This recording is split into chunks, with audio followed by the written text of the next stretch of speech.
Savoir et comprendre les plus récentes nouvelles qui nous touchent. La laïcité, Alexandre, revient encore dans l'actualité, dans les écoles. C'était le ministre Drainville qui a dû encore agir. Oui, le journal nous apprend ce matin qu'après l'école Bedford, il y a 3 autres écoles de Montréal qui font l'objet d'une enquête du gouvernement. Ce sont des écoles primaires. Mais pas les mêmes, parce qu'avec Bedford, il y en avait 3 autres, puis ensuite 17 autres. Puis là, c'est 3 autres de plus. Alors, il ferait partie des 17, mais là, on connaît leur nom. On parle d'école primaire Saint-Pascal-Bellone, Bienville, ainsi que l'école secondaire Lavoie. Ce sont tous des établissements situés dans Côte-des-Neiges. D'ailleurs, il y a des conseillers pédagogiques, des psychoéducateurs, des psychologues qui vont être déployés aujourd'hui dans ces établissements-là. Et selon les informations de nos collègues du journal, l'enjeu serait, entre autres, au niveau du programme pédagogique obligatoire qui n'aurait pas été respecté, entre autres, l'enseignement de l'éducation à la sexualité. La pression de parents qui siégeaient au conseil d'établissement serait vraiment au cœur des enjeux dans ce dossier-ci. L'autre volet, c'est des élèves à besoins particuliers qui auraient été privés de services spécialisés à cause d'une vision plus traditionnelle de l'éducation. Alors ça, il y a un parallèle à faire aussi avec Bedford. Exactement, ouais. Ouais. C'est ce deuxième bout-là, bon, la sexualité, on comprend, la religion. L'autre bout, c'est comme une autre affaire là, qui revient, c'est-à-dire que c'est... Si t'as des problèmes, par exemple, si t'es dyslexique, si t'as des problèmes de langage, si t'as des problèmes d'apprentissage de divers ordres ou d'attention, tout ça rentre dans la grande catégorie t'es pas vaillant. T'es pas travaillant, t'es pas vaillant, t'es lâche. Alors qu'on sait très bien qu'en 2024, avec un accompagnement spécialisé... ça fait une grosse différence. C'est une vision de l'éducation qui date d'il y a quelques décennies. Il y a à Ottawa le ministre Mark Miller qui a écorché François Legault sur le questionnement du premier ministre du Québec sur les prières de rue. Ouais. Et si tu veux, a fait plusieurs déclarations hier là, qui ont fait grincer des dents. Bon, d'abord, accuser le premier ministre de s'acharner sur les musulmans, a fait des parallèle extrêmement douteux avec la présence de François Legault à l'inauguration de Notre-Dame. C'est dans la foulée de ce qu'a dit François Legault vendredi dernier lors du bilan de fin de session à l'Assemblée nationale où le premier ministre a indiqué son souhait d'interdire la prière dans les lieux publics. Et celui qui a répondu à Mark Miller hier, c'est Jean-François Roberge. Et on vous a préparé un petit montage de certaines déclarations de Mark Miller, suivies de la réponse de Jean-François Roberge. Je ne sais pas sur quoi M. Legault s'acharne. Il me semble que c'est constamment les musulmans. Les gens ont le droit de prier en public, qu'on soit juif, qu'on soit en train de faire un pèlerinage à l'oratoire Saint-Joseph. Trompeuse parce que M. Miller, malheureusement, confond les gens qui sont de confession musulmane et les gens qui sont islamistes. Et l'islamisme n'est pas bienvenu. L'islamisme, c'est un mouvement politique radical qui bouscule nos idées, qui représente de la provocation. Et ça, je pense que les Québécois n'en veulent pas. Il est allé évidemment voir l'ouverture de Notre-Dame, un lieu historique, mais immensément religieux. Puis il commence à parler de laïcité. Je pense qu'il y a une certaine ironie. Il ne comprenait pas, manifestement, qu'on peut, comme on a en France, avoir des lois sur la laïcité qui sont très faibles, peut être capable de reconnaître qu'on a un patrimoine bâti. Ouais. Dans tout ce que dit Mark Miller, à mon avis déplorable, de dire que l'événement, l'inauguration de Notre-Dame de Paris, c'était immensément religieux. T'sais, c'était historique, patrimonial, c'est devenu diplomatique parce qu'Emmanuel Macron a invité des leaders du monde. Je n'ai pas vérifié, je pense que parmi les chefs d'État qui étaient invités, il y en a quelques-uns qui n'étaient pas catholiques, là. Qui étaient ils sont venus en tant que représentants d'un gouvernement. Peut-être aussi qu'eux, diplomatiquement, ils trouvaient ça bien d'être dans le même rassemblement que Donald Trump et autres, d'être présents, mais... À quoi il joue, Mark Miller? Il joue un bout au Goon, là, à ce que faisait un peu Stéphane Dion à une époque, là, je remonte loin dans le temps, je remonte à l'époque de Jean Chrétien, là, de se pogner avec le gouvernement du Québec, d'essayer de remettre le gouvernement du Québec à sa place. À quelques reprises dans le dossier de l'immigration, il l'a fait avec un certain succès parce qu'il s'appuyait sur des faits ou des chiffres. Mais toujours en oubliant que, je veux dire, si on parle d'éducation, d'immigration, si on a cette crise en immigration, c'est totalement la faute de son gouvernement. Là, mais là, à mot couvert, il le traite de raciste. Là. Ben là, l'acharnement sur les musulmans, d'abord, c'est faux. Toutes les lois qu'il y a eu au Québec sur la laïcité s'appliquent à toutes les religions. Là. Commençons par la loi sur les signes religieux dans les personnes en autorité, dans les écoles ou ailleurs dans l'État. Il n'y a rien qui vise les musulmans là-dedans. On vise l'ensemble, que ce soit le voile islamique, la kippa des Juifs. Tu peux pas plus te présenter que ton gros crucifix. Ton gros crucifix. Toutes les religions sont visées également. Bon, dans le cas présent, évidemment, François Legault réagissait à un événement précis, c'est-à-dire qu'il y avait convocation avec des messages haineux, des messages génocidaires pour aller faire une manifestation qui pouvait difficilement ne pas avoir l'air d'avoir un ton violent, manifestation devant la basilique Notre-Dame. Alors, pourquoi? Est-ce que des musulmans modérés qui pratiquent tout simplement leur religion convoqueraient une prière en souhaitant la mort des autres, puis iraient la faire devant la basilique Notre-Dame? Ça devient de la provocation. Ben oui, c'est ça. C'est l'espèce de Et c'est ça qui est détestable de Marc Miller, c'est de faire semblant qu'il comprend pas ça, de faire semblant qu'il voit pas la démarcation entre des islamistes radicaux qui propagent des messages haineux, puis la pratique régulière ou normale de toute religion, musulmane, juive ou autre, de plein de gens qui pratiquent, puis ils vont pas provoquer les autres, puis ils font leur affaire. Alors, c'est un petit peu ça, là, de faire semblant que, tu sais, de jouer à faire semblant que tu comprends pas. Ceci dit, il y a un comité parlementaire aux communes qui s'est penché sur une recommandation de Mme El Gawabi. Oui, ils ont pondu un rapport qui recommande davantage de professeurs musulmans dans les écoles comme moyen de lutter contre l'islamophobie. C'est un rapport qui porte sur la montée de l'islamophobie. Ça a été déposé hier par le comité permanent de la justice. Une des 14 recommandations présentées, ça touche effectivement le monde de l'éducation et les parlementaires recommandent d'augmenter la représentation des membres du corps professoral musulmans, palestiniens, arabes. On propose aussi de consacrer des ressources pour fournir aux présidents des établissements scolaires des conseillers spéciaux sur des questions de liberté civile, d'islamophobie. Alors, je ne sais pas s'ils veulent une Madame El Gawabi dans chaque établissement. Là. Ça ressemble à ça. Ça ressemble à ça.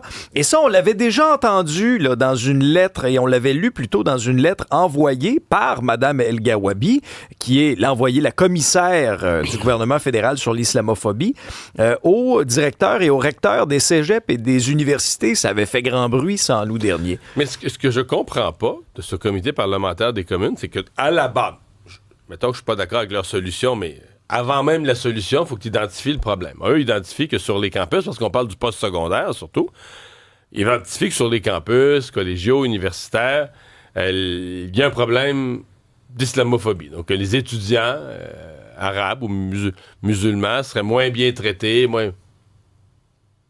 Mais ce que l'actualité nous a montré, ce qu'on a vu ces derniers mois, c'est des étudiants juifs en danger. Oui. Fait que je suis intimidé. Ben, c'est ça. Fait que je comprends même pas... Qu'est-ce qu'ils voient, eux, que moi, je vois pas, là? Tu sais, qu'est-ce qui... Puis je dis pas que du racisme, il y en a envers tous les groupes, puis c'est possible qu'il y ait des étudiants musulmans, mais qui vivent des choses. Mais ce qu'on a vu massivement, là, ce qu'on a vu inquiétant, ce qu'on a vu avec des menaces, par exemple, ce qui a requis, prenons un critère objectif, ce qui a requis l'intervention de la police, c'est des menaces envers des étudiants juifs. Alors, est-ce qu'on pense qu'on va améliorer la situation des étudiants juifs en disant qu'il faut recruter spécifiquement des profs musulmans? Ben après ça, est-ce que vraiment... Tu parles par exemple, à l'université.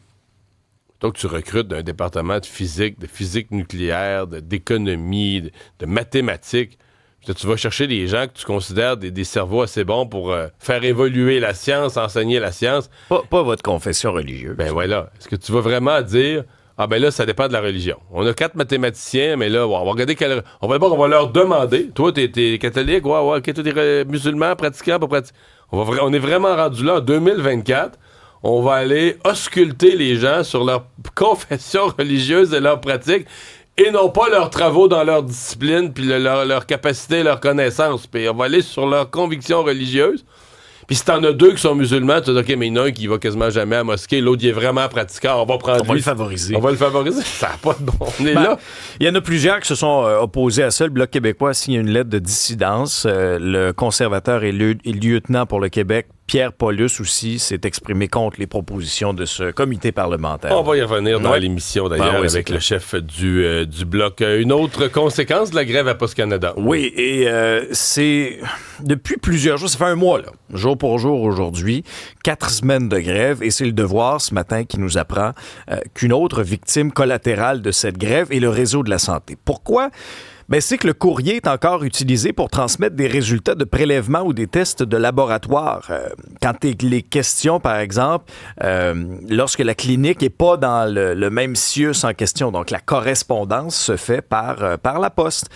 Alors, les parents ne peuvent pas envoyer non plus les échantillons d'urine et de sang de leurs jeunes enfants. Ça aussi, ça se faisait par la poste. Des échantillons qui doivent être transmis 21 jours après la naissance pour le dépistage de certaines maladies rares. Alors, ajoute ça à, le problème au niveau des passeports qui sont retenus dans les différents centres de services là, de Poste Canada. Les organismes communautaires qui ont levé le drapeau en disant les dons ne rentrent plus. Comme les PME. Plus qui doivent, les PME, les livraisons de colis. Qui doivent éponger des frais supplémentaires pour se trouver une alternative. Mais même les certificats de naissance qui n'arrivent pas. C'est ça aussi. Là. Oui. Mais à Ottawa, on continue de dire que il y a besoin d'un changement de modèle complet et que si on impose, comme on l'a fait dans d'autres cas, juste un arbitre, on ne réglera pas les problèmes. Les problèmes vont... Mais pourquoi on laisse ça aller? Pour la raison que je viens de dire. Ils disent... C'est le modèle d'affaires, c'est tout le modèle qu'il faut qu'il soit renégocié. Ouais. Mais qu'est-ce qui va rester, Mario, de Poste Canada? Je sais plus. Je sais même plus comment ça va se régler parce qu'à mon avis, il y avait un sentiment d'urgence pour Noël. Mais une fois, mettons, lundi prochain, on se rend compte, là, que là, ça négocie même pas aujourd'hui, là. Mais une fois qu'on se rend compte lundi prochain que ça sera pas réglé pour Noël, ben là, à mon avis, la pression va baisser. Je sais plus quand ça va se régler. Parce que les autres peuvent s'ajuster parce que je sais qu'il y en a les transports alternatifs, présentement ne fournissent pas, donc c'est pas tout le monde comme Puro, UPS qui peut livrer présentement. Il y a des PME qui peuvent pas faire livrer. Non. Vont rater leur Noël. Mais eux pourraient revoir leur modèle aussi après les fêtes pour mieux desservir et donc enlever encore de services de Poste Canada. Peut-être. Mais à mon avis, il va y avoir un sentiment d'urgence. Ça va être si on pense que ça se règle pas et ça négocie pas, moi je pense que ça va être encore pire après les fêtes. Est-ce qu'on a une entente en vue entre Québec et Terre-Neuve dans l'épineux dossier qui date de décennies de Churchill Falls? Oui, François Legault et Andrew Furry seraient sur le point là, de signer cette entente-là. Un litige de 50 ans, Mario, c'est vrai que ça fait longtemps, un imbroglio entre les deux provinces. Pour nous, le Québec, il n'y a pas de litige. Là. Non, parce que c'est avantageux pour nous. Sur le tarif pour l'énergie en provenance de Churchill Falls, c'est une centrale qui fournit à peu près 15% de l'électricité au Québec. Mais le premier ministre de Terre-Neuve, Andrew Furry, avait été très clair la dernière fois qu'il a rencontré François Legault en disant « Show us the money ». Montrez-nous l'argent. Alors, est-ce qu'on a déplié notre gros portefeuille? C'est-à-dire que nous, le Québec, où on commençait à avoir un fusil sur la tempe, c'est 2041. C'est que, tu sais, quand on parlait de ça dans les années 80, on disait 2041, c'est dans 60 ans. Là. Mais là, le temps passe, on va être rendu en 2025. Et si on n'a pas renégocié à cette date-là, là, c'est Terre-Neuve qui reviendra. Autant on a eu le gros bout du bâton pendant des décennies. Et donc, je pense que l'idée, depuis quelques années au Québec, c'est de dire, regarde, faut pas attendre 2040 pour se faire pogner dans un coin. Et ce qui serait l'idéal, je ne sais pas si c'est ça leur entente, ce serait de renégocier la construction de nouveaux barrages, tu comprends? Oui, Terre-Neuve doit obtenir plus d'argent de Churchill Falls, mais si on grossit... Tu sais, c'est plus facile de séparer les points de la tarte si tu grossis la tarte. Si tu construis un nouveau barrage, tu fais un nouveau projet conjoint avec Terre-Neuve dans lequel les revenus sont partagés différemment. Terre-Neuve pourrait être content. Et le Québec pourrait être pas trop perdant. C'est sûr que le Québec, on pourra pas être gagnant. Là. C'est une des ententes les plus avantageuses de l'histoire. On n'aura plus ça. Ça, faut se faire à l'idée. Mais entre le scénario un peu en 2041, payer, exemple, 20 fois plus cher notre électricité. Si tu payes 20 fois plus cher 15% de ta production, ou 10 fois plus cher, mais ça aurait été probablement plus que ça. Ça a fait une méchante différence à la facture d'une année à l'autre. Parlant d'argent, baisse du taux directeur aujourd'hui, probablement. Oui, c'est ce qu'on va surveiller en avant-midi. Souvenons-nous que lors de la dernière mise à jour de la Banque du Canada, une diminution de un demi-point de pourcentage là, pour s'établir à 3,75 %. Alors cette fois-ci, est-ce que ce sera 0,25? Est-ce que ce sera un autre 0,5? Tu t'attends à quoi, toi, Marie? Moi, je m'attendais vraiment à un quart de point. Mais je voyais encore des économistes, il y a encore beaucoup qui disent que ça pourrait être un demi-point. L'économie du Canada est au ralenti, l'emploi a souffert. Par contre, c'est toujours plus tu creuses l'écart, parce que là, lui, Trump fait des mesures inflationnistes. Aux États-Unis, les taux devaient baisser, mais baisseront peut-être pas. À un moment donné, plus l'écart de taux est grand entre le Canada et les États-Unis, le taux canadien est beaucoup plus bas que celui aux États-Unis, plus le dollar canadien plante. Fait que la Banque du Canada est prise entre aider l'économie canadienne en baissant plus vite les taux ou essayer de soutenir un petit peu le dollar. De quoi, 70,3 à peu près? On dans flirte ces eaux-là. avec le square. À mon avis, si on baisse de demi-point aujourd'hui, il faut se préparer à ce que au jour de l'an, le taux va être en bas du 70. Là. Un film de Noël, là, Isabelle? Ben, c'est qu'on souligne cette année les 35 ans du sapin à des boules. 35 ans déjà. Et là, pour le temps des fêtes, les 20-21 décembre, au Club Soda, il y a une projection participative. Ça veut dire qu'il y a la projection du film, mais en dessous, il y a des comédiens. Il y a 18 comédiens qui vont refaire les scènes cultes. Il y a une 50aine de changements de costumes avec les marionnettes. Donc, du cinéma-théâtre. Oui, c'est vraiment intéressant, je trouve. Là. On n'est pas habitué à ça au Québec. Je trouve que c'est le fun. Il y a même des explosions sur scène. Ça va être doublé en français pour la première fois. Et le réalisateur va être sur place parce que le réalisateur, c'est un Montréalais d'origine, Jeremiah Chechik. Il est né à Montréal et a fini par déménager à Hollywood. Mais donc, il a conservé son français. Il va être là pour les projections spéciales 20-21 décembre. Il y a une projection au Cinéma du Parc le 22. Puis il s'est adressé à nos collègues du journal. Il y a plusieurs secrets de tournage qu'il a dévoilés. Entre autres, le fait que, lui, c'est un Montréalais, mais celle qui interprète la blonde de Clark, là, celle qui est Beverly D'Angelo, ça a déjà été une choriste de Ginette Renault dans les années 70. Oui, il y a vraiment un lien avec le Québec. Puis lui, il s'est fait appeler à un moment donné par Steven Spielberg parce que dans une entrevue, le réalisateur de Shining, Stanley Kubrick, a parlé de lui au New York Times. Puis dit, moi, ce que j'aime voir, c'est les publicités de Jeremiah. C'est comme ça qu'il a commencé à faire son entrée à Hollywood. C'est drôle parce qu'il y a des scènes extérieures qui ont été faites au Colorado. Puis il n'y avait pas de neige, Fait que là, ils en ont fait venir. Puis le temps que la neige s'en vienne, il y a eu une méga tempête. Puis tellement qu'ils ont eu de la misère à tourner les scènes parce qu'il y avait trop de neige.